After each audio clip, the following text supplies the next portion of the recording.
Le grand jeu en ce qui concerne le changement climatique, c'est d'être capable de fonctionner en arrêtant d'émettre des gaz à effet de serre. Parlons un tout petit peu. Et arrêter d'émettre des gaz à effet de serre, il y a une abréviation maintenant qui est passée dans le langage courant qui consiste à dire être bas carbone. Voilà, c'est ça, arrêter d'émettre des gaz à effet de serre. Alors la bonne nouvelle, c'est que absolument tout le monde va devenir bas carbone un jour, soit parce qu'on le veut, ou soit précisément parce qu'on ne le veut pas. Vous avez ici 3 courbes qui vous donnent pour le monde dans son ensemble ce que coûte l'énergie rapportée à ce que les gens gagnent. Alors la totalité de ce que les gens gagnent, c'est ce qu'on a coutume d'appeler le PIB. J'y reviendrai un peu plus tard dans cet exposé, mais le PIB, c'est par définition en comptabilité la valeur de la totalité de ce que vous vendez. Et du coup, comme on ne paye que des hommes, j'y reviendrai aussi, c'est la totalité de ce que les gens gagnent. Et donc, ce que vous dépensez pour acheter de l'énergie, que vous voyez là, eh bien, c'est ce que vous coûte l'énergie quand votre rapport à l'énergie, c'est juste de payer une facture. Si je prends une période hors choc pétrolier et que je mets tout ça bout à bout, bon an, mal an, ça me coûte quelques pourcents de ce que je gagne. On s'en fout, no big deal. Parce qu'à partir du moment où vous vous dites l'énergie, c'est quelques pourcents de ce que je gagne, eh bien, le réflexe logique que vous allez avoir juste derrière, c'est ça vaut le coup de m'en occuper quelques pourcents du temps. Puis le reste du temps, je m'en fous. Je m'occupe de sujets sérieux, ce qu'on va faire avec les retraites, avec l'école, avec, je sais pas quoi, la paix dans le monde. Bon, bref, le reste du temps, je m'en fous. On va voir dans pas longtemps que l'énergie pilote le reste. Vous avez le même genre de raisonnement totalement stupide en économie quand on vous dit l'agriculture, c'est 2% du PIB, donc on s'en fout. Enfin, si je vous empêche de manger pendant suffisamment longtemps, je pense que le reste du PIB va commencer à flageoler un peu. Si vous êtes dans cette salle, c'est justement parce qu'on n'a pas économisé l'énergie. Si on avait économisé l'énergie, c'est-à-dire si on n'avait pas commencé à se vautrer dans les combustibles fossiles, eh bien, au lieu d'être ici à m'écouter, vous seriez éreinté chez vous, dans votre chaumière, après une journée à ramasser des patates. Il n'y aurait pas les machines qui auraient bossé pour vous toute la journée pour vous faire vos vêtements, le métro qui vous a amené ici, la salle dans laquelle nous sommes et qui a été construite très rapidement, etc. Tout ça, ça n'existerait pas sans énergie abondante. Donc on serait toujours une civilisation agraire et à l'heure qu'il est, vous seriez éreinté. Donc la raison pour laquelle vous êtes aujourd'hui dans cette salle avec le temps de venir écouter mes sornettes, c'est justement parce que nous n'avons pas économisé l'énergie. Alors, ça ne veut pas dire qu'à l'avenir, ce n'est pas un sujet. Ce que je suis en train de dire, c'est que quand on dit la meilleure énergie est celle qu'on ne consomme pas, c'est une appréciation relative. Ce n'est pas une règle absolue au regard de ce qu'a été l'histoire des hommes. L'énergie, c'est ce qui me permet d'agir sur le monde. Parce que l'énergie en physique, l'énergie est une grandeur physique avant d'être quoi que ce soit d'autre. L'énergie, c'est donc soumis à des lois qui ne dépendent pas de nous. Donc en fait, l'énergie, c'est par définition ce qui caractérise la transformation du monde. C'est ça sa définition. L'énergie, c'est ce qui caractérise ou ce qui quantifie plus exactement la transformation du monde. Donc de l'énergie va entrer en jeu dès que vous allez modifier une température, une forme, une vitesse, une couleur, n'importe quoi. Dès que vous avez une transformation dans le monde qui vous entoure, vous avez de l'énergie qui entre en jeu. Donc dès que vous êtes capable de mobiliser de l'énergie, en fait, vous êtes capable d'influer sur votre destin. Et c'est la raison pour laquelle les hommes ont cherché à en utiliser de plus en plus, tant qu'il n'y avait pas de limite au système qu'ils étaient en train de manipuler. La loi de conservation, elle vous dit quelque chose d'extrêmement simple. Elle vous dit que quand vous êtes dans un système qui ne communique pas avec l'extérieur, l'énergie se conserve. C'est ça la loi de conservation. C'est très très simple. D'accord ? Donc à l'intérieur d'un système qui ne communique pas avec le reste, vous ne pouvez ni créer ni détruire de l'énergie. Alors prenez l'humanité. Tant que l'humanité ne communique pas avec l'extérieur, elle ne peut pas créer d'énergie. Et donc, en fait, ce qu'on appelle utiliser de l'énergie, c'est l'extraire de l'environnement où elle existe déjà. Toute énergie que nous utilisons sur Terre, absolument toute, y compris notre propre alimentation, est une énergie qui vient de l'environnement où elle préexiste déjà.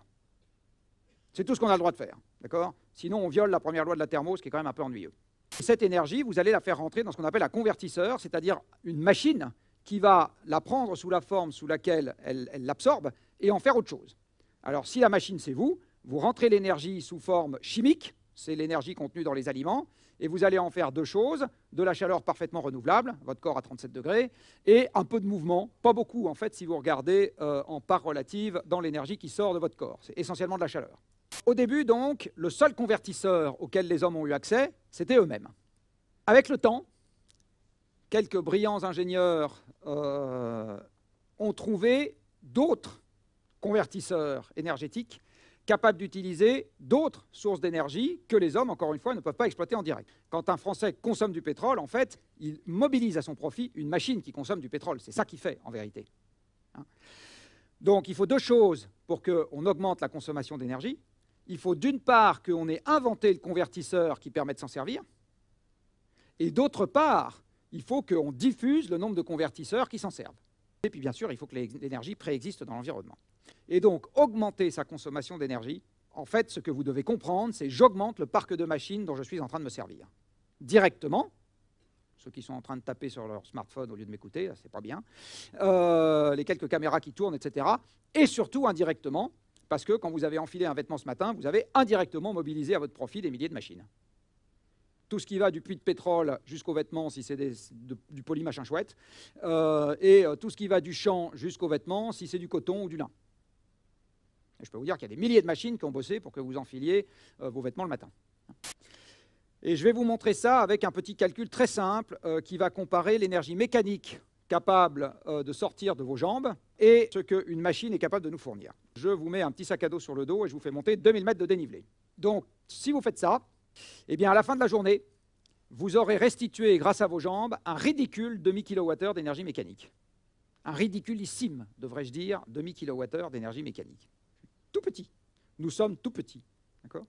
Donc, si nous n'avions pas les machines pour agir sur l'environnement, on n'aurait pas de problème avec. Si vous faites ça un jour sur deux, eh bien, à la fin de l'année, vous aurez fourni 100 kWh d'énergie mécanique avec vos jambes. Donc, si je mets quelqu'un au travail de force pour modifier de la matière, creuser des trous, scier des arbres, les transporter, etc., planter du blé, whatever, eh bien, cette personne va pouvoir me fournir dans l'année 100 kWh de transformation de l'environnement, puisque je vous ai dit que l'énergie, c'est par définition la transformation de l'environnement. Si maintenant je prends M. Schwarzenegger et que je lui demande de me décaisser 15 tonnes de terre tous les jours, eh bien, il est 10 fois plus ridicule que mon alpiniste qui précède, puisque à la fin de la journée, il aura restitué 0,05 kWh d'énergie mécanique. Et s'il fait ça un jour sur deux, eh bien, à la fin de l'année, il m'aura fourni 10 kWh d'énergie mécanique. Eh bien, 10 kWh d'énergie, non pas mécanique, mais thermique, c'est ce que j'obtiens en brûlant 1 litre d'essence. Vous avez 10 kWh d'énergie thermique, donc de chaleur, et cette chaleur, vous allez la transformer en mouvement dans un moteur, et M. Carnot a dit, pas de chance, vous n'aurez pas 10 kWh de mouvement à la fin, c'est interdit, vous en aurez entre 2 et 4. C'est déjà pas mal, parce que ça veut dire que dans 1 litre d'essence, qui vaut le prix scandaleux d'1 euro quelque chose, vous avez la même capacité à transformer l'environnement, c'est ça que ça veut dire, la même, que ce que vous avez dans 10 à 100 jours de travail de force d'un individu. Alors vous savez qu'en France, on est tout nucléaire. Bon, alors donc j'ai une bonne nouvelle pour vous. Dans un pays tout nucléaire, on ne consomme pas de pétrole, évidemment. Sinon, on n'est pas tout nucléaire. Bon. Alors, il se trouve qu'un Français consomme 1000 litres de pétrole par an en moyenne. Ce qu'il me faut payer pour extraire 1 kWh de l'environnement, 1 kWh d'énergie mécanique de l'environnement, si je passe par un homme ou une femme, je vais payer quelques centaines à quelques milliers d'euros par kilowattheure mécanique extrait de l'environnement si j'utilise une carcasse humaine en la payant au SMIC, alors que dans le même temps, si j'extrais ce kilowattheure de l'environnement avec une machine qui fonctionne au pétrole, ou si je transforme l'environnement à hauteur d'1 kWh, pour être plus précis, eh bien, ça va me coûter moins d'1 euro, beaucoup moins d'1 euro, de l'ordre du dixième d'euro. Et cette énergie, dans la vision que je vous propose, elle a même fait quelque chose de très profond dans les relations sociales, elle a supprimé l'esclavage. Si je prends un esclave, je vais devoir payer pour aller chercher cette personne contre sa volonté, je vais devoir payer, je vais devoir investir des moyens pour l'empêcher de me trucider ou de foutre le camp, et puis je vais devoir faire ce qu'il faut pour que cette personne reste vivante, donc la nourrir, la vêtir, la loger, etc. Donc même si je ne paye pas son travail, quand même payer quelque chose. Eh bien, ce quelque chose, mis bout à bout, si vous faites ce calcul, parfaitement sordide, j'en conviens, mais quand même éclairant, eh bien, vous vous rendez compte que même un esclave va vous coûter 10 à 100 fois plus cher que la machine. La raison pour laquelle on a supprimé l'esclavagisme dans l'essentiel des pays du monde, ce n'est pas du tout parce que vous êtes devenus bons alors que vos ancêtres étaient malfaisants, méchants, etc. La raison pour laquelle nous, on ne recourt pas à cette forme de rapport humain alors qu'eux y recouraient, c'est parce qu'à l'époque, ça avait un intérêt économique que ça n'a plus du tout aujourd'hui. J'imagine que je fais souffler ce vent à 80 km/h, c'est-à-dire un peu plus de 40 nœuds, et que je fais passer ce vent dans une éolienne, qui va donc récupérer une partie de l'énergie cinétique de l'air en mouvement. Eh bien, la quantité d'énergie que je vais pouvoir récupérer de la sorte, avec un rendement de 40% de l'éolienne, c'est la même chose que ce que j'ai dans 3 millilitres de pétrole. Alors, les progrès techniques permettront peut-être de faire mieux, mais je rappelle que les progrès techniques aujourd'hui sont dus à l'énergie fossile. Si vous arrivez à faire vos éoliennes plus vite et moins cher, c'est parce que vous allez utiliser plus de moyens techniques, donc de pétrole, de gaz et de charbon, pour faire vos éoliennes. Je vous signale que le pétrole est aussi gratuit que le vent. Personne dans cette salle n'a payé le moins de centimes pour que le pétrole existe. Hein, donc le pétrole est aussi gratuit que le vent. Ce qui coûte dans tous les cas de figure, c'est d'aller le chercher. Le jour où vous n'aurez plus que des panneaux solaires et des éoliennes pour faire la métallurgie, la mine, la chimie amont, etc., pour refaire des panneaux solaires et des éoliennes, on en reparlera du mégawattheure solaire à 15 €. Hein, parce que ce qui coûte très cher avec des sources non pilotables, c'est de les rendre pilotables.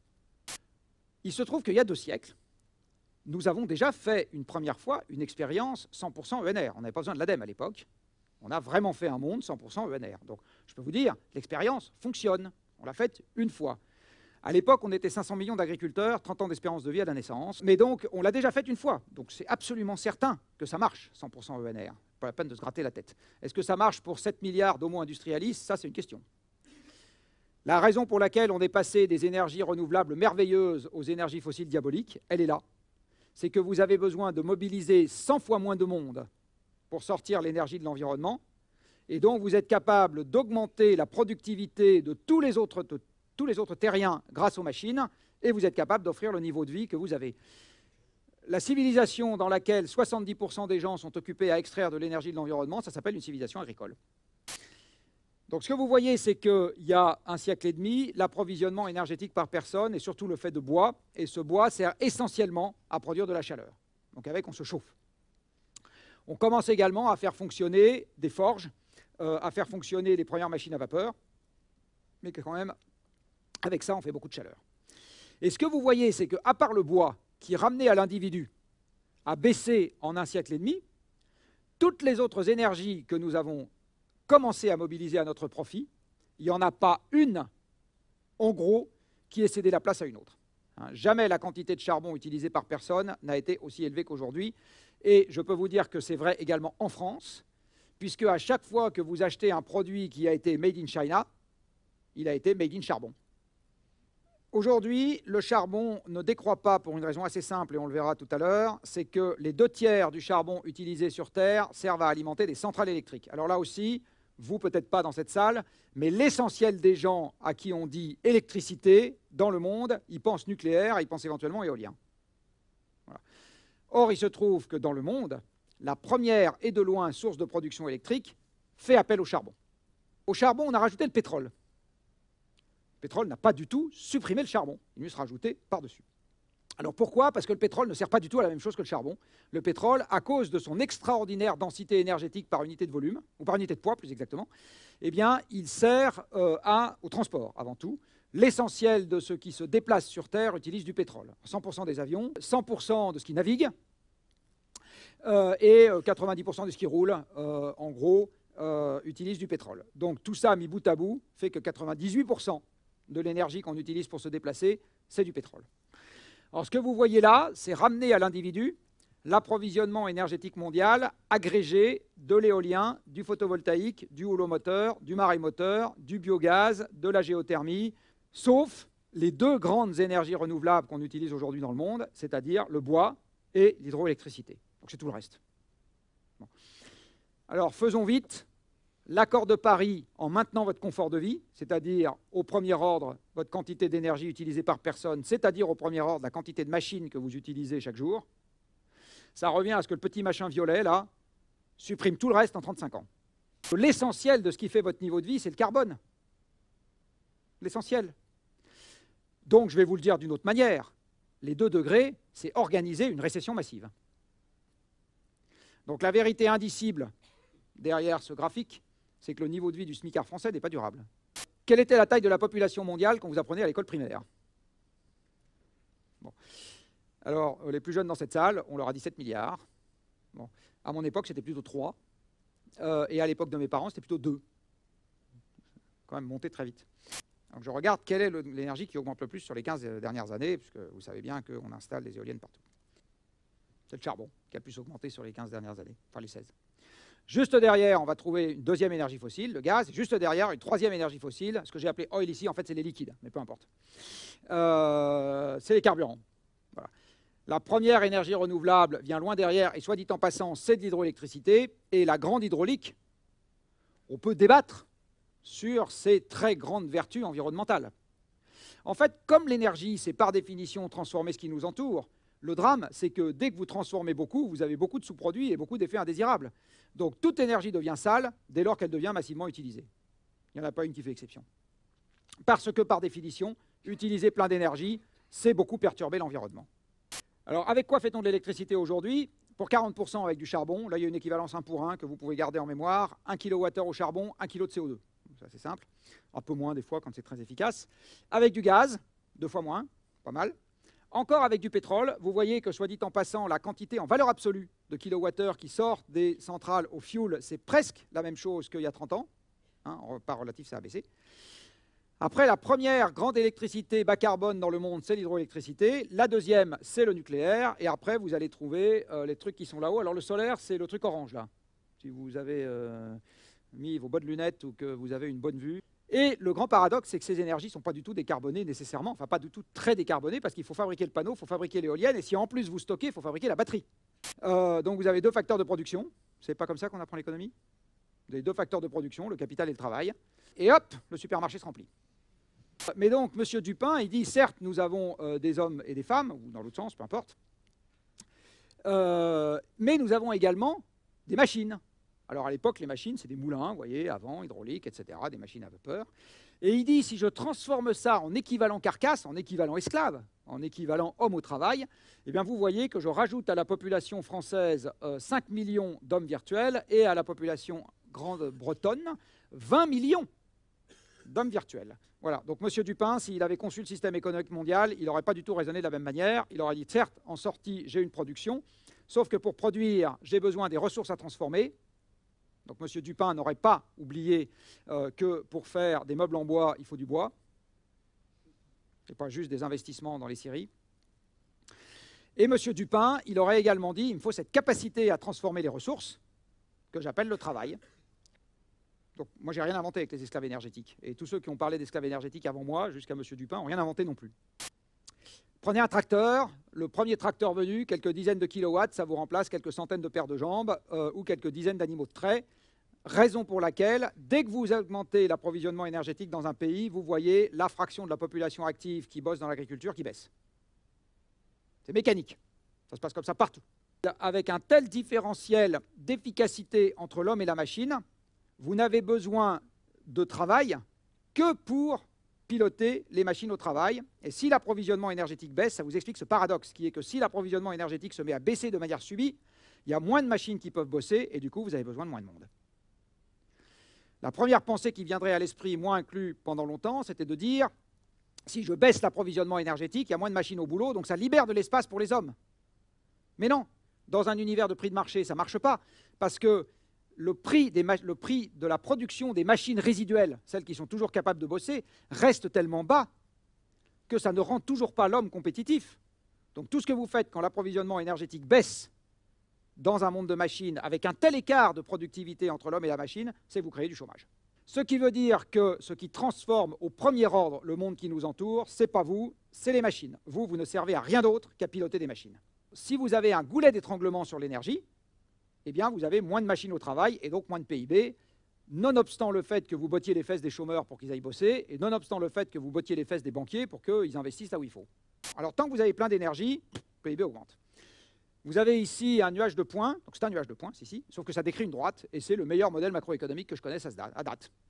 C'est le seul qui est prédictif. C'est-à-dire que le jour où je suis tombé sur ce truc-là, j'ai dit, bah voilà, quand l'approvisionnement énergétique augmente, le PIB augmente, et depuis, je sais pas, 6, 7, 8 ans que je suis ce truc-là, ça marche extrêmement bien. L'approvisionnement mondial augmente, le PIB augmente. Parce que plus d'énergie, plus de machines au travail, et comme chaque machine au travail transforme, et que dans les entreprises, cette transformation s'appelle de la valeur ajoutée, et que l'empilement des valeurs ajoutées, c'est le PIB, ça vous augmente le PIB. Vous voyez que l'énergie et le PIB covarient sur Terre, alors que bien évidemment, la force de travail année après année, ne varie pas de manière aussi irrégulière. Là, vous voyez bien que la quantité de machines au travail, c'est-à-dire l'énergie, zigzagouille fortement d'une année sur l'autre, et donc le PIB, c'est-à-dire le produit de ces machines, zigzagouille fortement d'une année sur l'autre. Vous avez ici la production économique reconstituée depuis la naissance de M. Jésus-Christ. Et ce que vous voyez, c'est que pendant très très longtemps, on n'avait pas de machines à notre disposition, donc la production mondiale augmentait aussi vite que les hommes au travail, et les hommes au travail, ça n'augmentait pas vite. Donc, essentiellement, le PIB n'augmentait pas.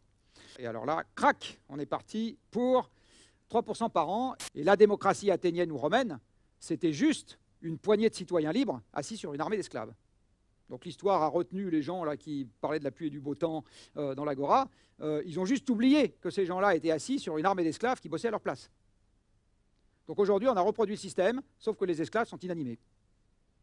Donc tant qu'on les a, ça marche bien. Une fois qu'on les aura plus, il faudra se méfier un peu. La productivité agricole en France a été multipliée par un facteur 8 depuis la dernière guerre, 1945. Deux éléments majeurs pour ça, qui viennent tous les deux de l'énergie, les engrais et les tracteurs. Sous la terre, il y a une quantité donnée de combustibles fossiles et le stock ne sera pas réévalué en cours de partie.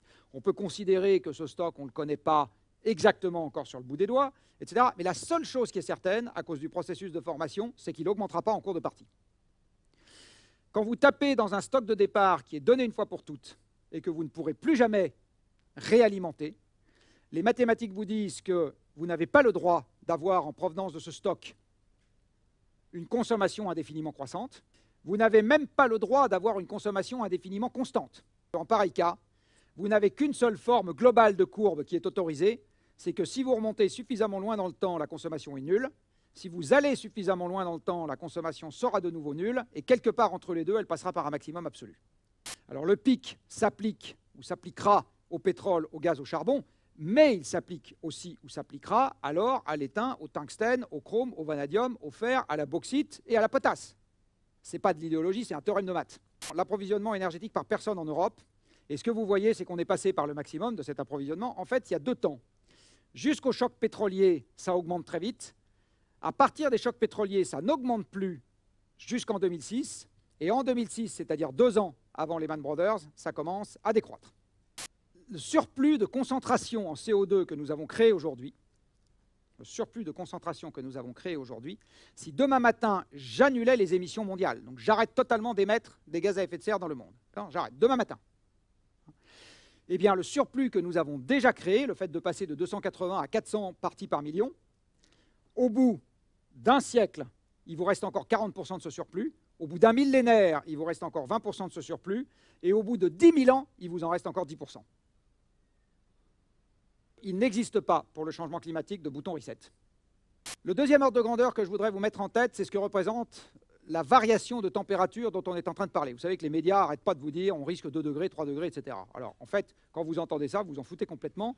La température à Paris, entre l'hiver et l'été, varie de 40 degrés. Vous êtes tous bien vivants, du reste, sinon vous ne seriez pas venus ici. Donc, 2 degrés, on s'en fout complètement. Ça ne nous parle pas. Avec nos sens, 2 degrés, c'est vraiment pas une menace.